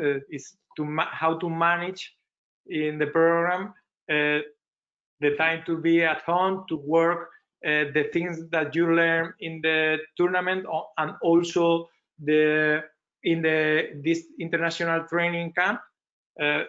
This time is very important because you have like a coach and also like the athletes have the time, and also you are more relaxed. For us, like a faraway country, because Chile is very, very far away from every way, from every place, we have to manage and to program all the flights and everything, and we have to calculate and estimate everything with the time, because when you go out, you have to spend a lot of money, so you have to take advantage, but you also have the risk to don't take advantage the last week, because the athletes are very tired, mentally tired, and they don't take this advantage. Also, in this programmation, we take care about the language in the country. If you move to a country like Spain or maybe to Brazil, who is close, something like that, you can spend and take advantage of more training session. But if you have to move to a different language country, you are gonna get tired before, and you have to return with the team in less time. So this is important. I also have to say, I wanted to say that the international training camp is very important for the juniors, like Ben was telling before, because they can learn in this training camp which is the real level. Because in junior you are accustomed at, oh, this is judo is funny, I want to go to the Olympic, I want to win the Olympic. But when you go to Paris or when you see an international training camp, really you are going to decide if this is your way or not. It's perfect because it's going to earn a lot of time for the athlete and also for the government and everything. Don't fly for fly. If you want to travel, go to a travel company. But if you are in high performance sport, you have to be clear with your compromise. So this is one of the things that we have to, well, I have to say, in this option, and it's a very, very important tool to decide which is your compromise with this sport. Bueno, un poquito lo que nos cuenta Javier va en la línea de lo que están diciendo tanto Kino como Ben, de la importancia de compaginar el trabajo en el club o en el centro donde esté el deportista con el trabajo en los training camps. Y nos hablaba un poquito de la situación en Chile, que por la situación que tiene en el mapa mundi, pues tienen que planificar muy bien todos los viajes que hacen por un tema económico. Así también nos hablaba de la importancia que tiene además el idioma de ese país al que se mueven. Por ejemplo, si vienen desde Chile a España, pues hace que el deportista esté más cómodo. Si se mueven a un país como puede ser Japón o China con Felipe, pues el idioma, que es bastante diferente, pues hace que el deportista psicológicamente se canse antes. Y ahí también incidía un poco en el tema de, como decía Ben, de que los cadetes junior se muevan a estos training camps para ver realmente dónde está el nivel cuando un deportista de base quiere llegar a luchar por una clasificación olímpica, para que de verdad vea a dónde tiene que llegar. No es lo mismo decirlo que hacerlo. So, let's move forward. Does anybody have any other question? Yo tengo... Bueno, a mí me gustaría hacer una pregunta aquí, ¿no? Kino, ¿cuáles son las características que tú determinas para que un deportista o, bueno, un atleta, ya que estamos hablando de alto rendimiento, sea un deportista de alto rendimiento, ¿no? I'm going to try to traduce which are the characteristics of a top athlete. Bueno, yo creo que ya lo he hablado muchas veces. Lo principal es el talento. O sea, tienes que tener talento, porque si no, en un deporte como el judo, donde pensar es indispensable, o sea, tú tienes que estar pensando durante el combate. Bueno, pensar, es muy importante pensar, saber por qué no ha salido, por qué ha salido la técnica, etcétera. O sea, tener talento para mí es indiscutible. Luego, joder, tener una capacidad física pues brutal también, ¿no? Porque sabemos que el judo hoy día es muy, muy físico. Tienes que aguantar un día entero compitiendo. Has competido a las 9 de la mañana y el siguiente combate te sale a las 11 o a las 12, luego a la 1 y luego por la tarde y luego no sé qué. En fin, tener esa capacidad de aguantar con la tensión de la competición. Y luego, pues no sé, una capacidad técnica también muy grande, ¿no? Que bueno, que eso diría, digamos, en el apartado del talento, porque todos sabemos, los que estamos aquí en esta conferencia, que una persona que tú le explicas una técnica es capaz de aplicarla rápidamente, de sentirla, no sé, pues tú notas que esa persona tiene talento o que le cuesta más, ¿no? Y para mí eso es lo que es más importante. Luego siempre digo que un deportista también tiene que tener una calidad humana que es especial, ¿no? Porque yo creo que ser buena persona te ayuda mucho en la vida, ¿no? En todo. Y para mí, aunque parezca una tontería, para mí es indispensable, ¿no? Un campeón tiene que ser un ejemplo, tiene que ser alguien que los demás le miran y yo quiero ser como esa persona, ¿sabes? Y es una responsabilidad grande. Entonces, si tú no eres una buena persona, es complicado. Te respondí, Javi. Sí, sí. Muchas gracias, Aquino. Thank you So very for much. Kino, there are two main points, two main characteristics for a top athlete, which are first talent, defining talent as the capacity that the athlete has to do something new in few time, and the second part is human quality, to be a good person, somebody that young people look and want to be like him or her. So let's move forward. I'm gonna read some questions we have from the chat that people is sending us. So, Kino, una primera pregunta que me mandan para ti, Agustín Musante, que es poniendo como ejemplos a atletas como Fran o Nico, que hace más de 10 años que están entrenando contigo, ¿cuál es el trabajo de base que realizan clubes como Brunete en lo que respecta a la formación de un atleta de alto nivel, que llega desde niño y para que llegue al alto rendimiento? Nos Bueno, pregunta tanto yo técnico como psicológico. en este caso, la gente se piensa que yo no doy clases a niños y yo doy clases a niños. Lo que pasa es que me he hinchado de dar clases a niños y ahora por fin puedo seleccionar aquellos a los que yo quiero dar clase. Entonces, la labor esa de docente, de la cantera, de los primeros pasos en el judo, pues yo la he dejado en manos de mi hijo, de Rorro, que todos lo conocemos por Rorro, que se llama Joaquín como yo. Entonces lo hace genial.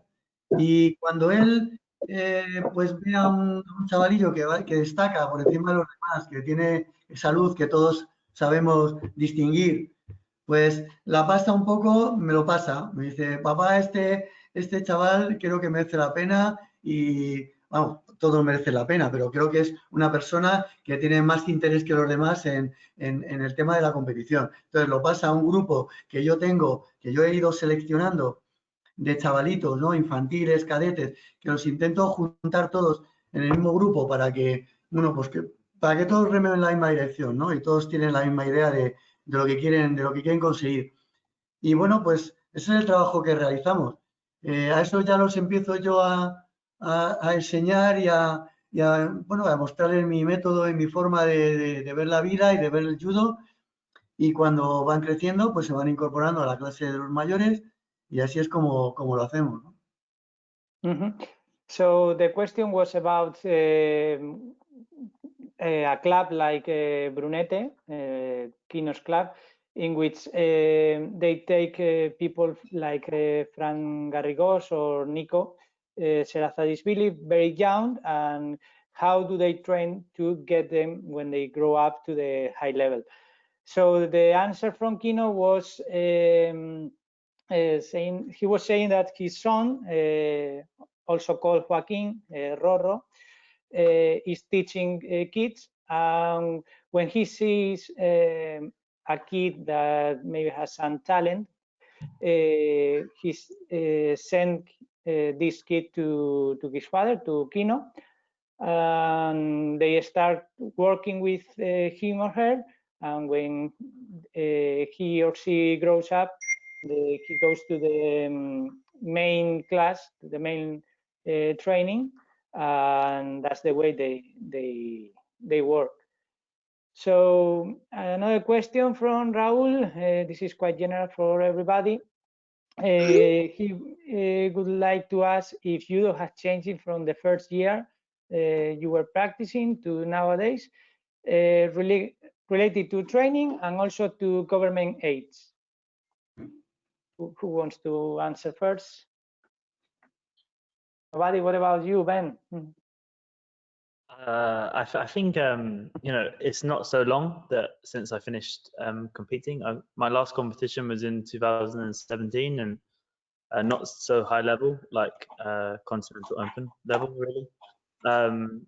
But I think the thing for me that I see is changing right now is that, especially from this period that's just happened with COVID-19, I think we're seeing that people are wanting to work together more around the world and to not be so scared of, because in Great Britain we're thinking like it's very it feels like a really far away time for us to do judo right now. Like we're still in isolation and we're still 2 meters apart from everybody, and so we are thinking as a club, like, can we go to Valencia? Can we go to the Netherlands? Can we go to Germany now? But because now judo is starting to happen in other places, so maybe that's what I see is changing, is that we are more open to work with other countries and colleagues now. It's not just British judo have the only way, like I think from when I was an athlete, it was very much, you did a lot of training in Great Britain, and then now not as much training abroad. And I think it's maybe more important now than ever that we reconnect and we have the ability to work together more. I think that's really important. Bueno, lo que nos cuenta Ben es que él no puede comparar mucho porque su vida deportiva terminó en 2017, con lo cual es bastante cercana. Y bueno, él lo que nos dice es que en su opinión el judo está creciendo un poco más a nivel global, y entonces hace que deportistas como los que él entrena, que son Pablo y Alain Apramian, puedan moverse a sitios como Valencia o lo que hablábamos antes de los training camps, que hace que haya más movimiento y no solo que estén entrenando en su país. For the last one I have here from Borja, para todos, ¿qué persona ha influido más en su forma de entrenar y por qué? Which person has influenced you the most and why? Who wants to answer? Javier, for example? Me, okay. I was lucky because I have a lot of influence. So when I was young, I moved to Madrid, and I have the opportunity to chair tatami with a lot of athletes from the national teams who were in a high level. Maybe the most the best team in the Spanish until our days. That now we have a very good team again. But I took a lot of knowledge from them. But also I had like Kino said, the opportunity to chair tatami with Coco, with Hector Rodriguez, who was the first Olympic Pan American champion. So here I work here in Pan America, so he is very important here. I also have the opportunity to learn to keep the contact with my club. That I think this is a very important person or coach in my life, because he managed everything and we keep the contact until now. In this way, I have the opportunity to receive the influence with Maestro Lee, with Mr. Lee, and also one person who have a very big influence was Vicente Rochela, that I think is one of the greatest coaches that Spain have. I have the opportunity to move to Valencia, also to learn and to try to incorporate this mind in judo, how a judo player have to move, how to a judo player have to create reaction. I think this is one of the very things that I can have in my life to share tatami with Vicente Rochela, and this is one of the best tools that I can share with my team. Bueno, Javier nos ha contado un poquito su vida como deportista. Él dice que se mudó a Madrid joven y allí pues estuvo un poquito la influencia de Héctor Rodríguez, Coco, el primer campeón olímpico panamericano. Y luego también nos ha nombrado a Vicente Rochela, con el que estuvo en Valencia. Y me parece que nombraste otro más. Maestro Lee. También sí, con Kino he coincidido en el equipo nacional.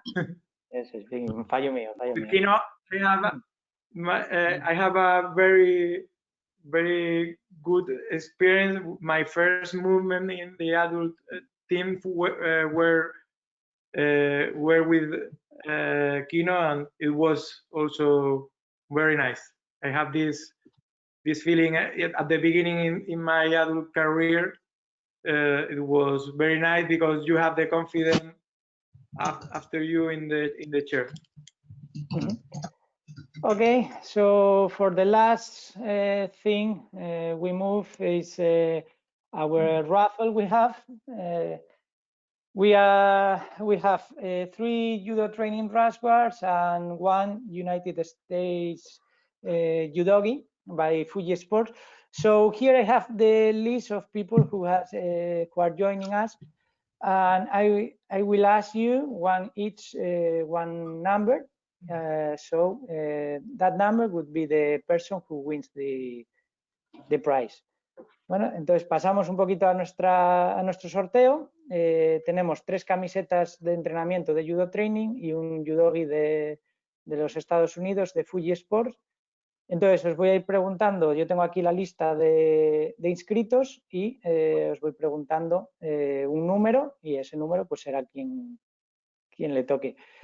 So Ben, I will start with you. We start with the judo training rush bars. So one number from 1 to 62? 11. 11. So Yes. let me see. It's my favorite. Yeah. Enrique Lopez from Portugal is the first winner.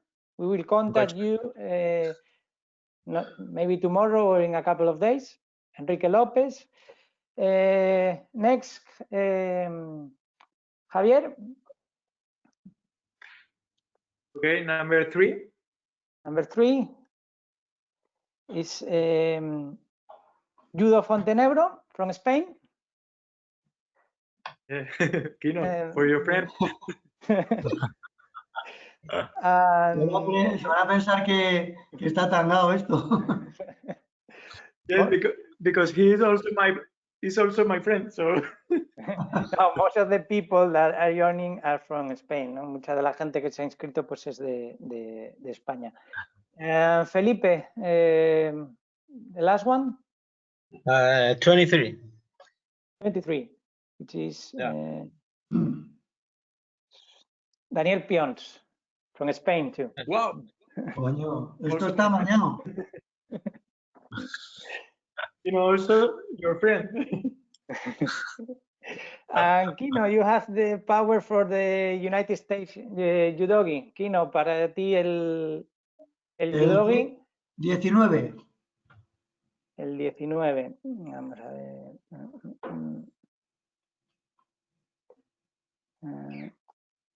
Elizabeth Segura. Elizabeth Segura. I don't have the country here.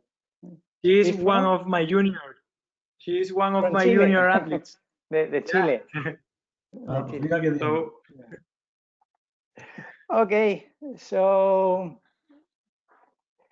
thank you so much, everybody, for joining us. Muchas gracias a todos. We are very sorry because Jimmy is not here with us. We have problems with his connection and with the time changing. Le lamentamos mucho no haber podido contar con Jimmy. Lo ha intentado, se ha intentado conectar, pero bueno, ha tenido problemas de conexión y con el cambio de hora y ya se ha disculpado con nosotros y y esperamos que esté para la siguiente. So, thank you, Kino. Thank you, Javier. Thank you, Ben. Thank you, Felipe. See Thank you you very next much. time. Muchas gracias. Nos vemos en la siguiente. Hasta pronto. Adiós. Gracias a Thank you. vosotros. Hasta Bye, luego. Thank you. Bye, Ben. Ben. Bye, thank you, Bye, everybody. see you. See you. Amor. Amor.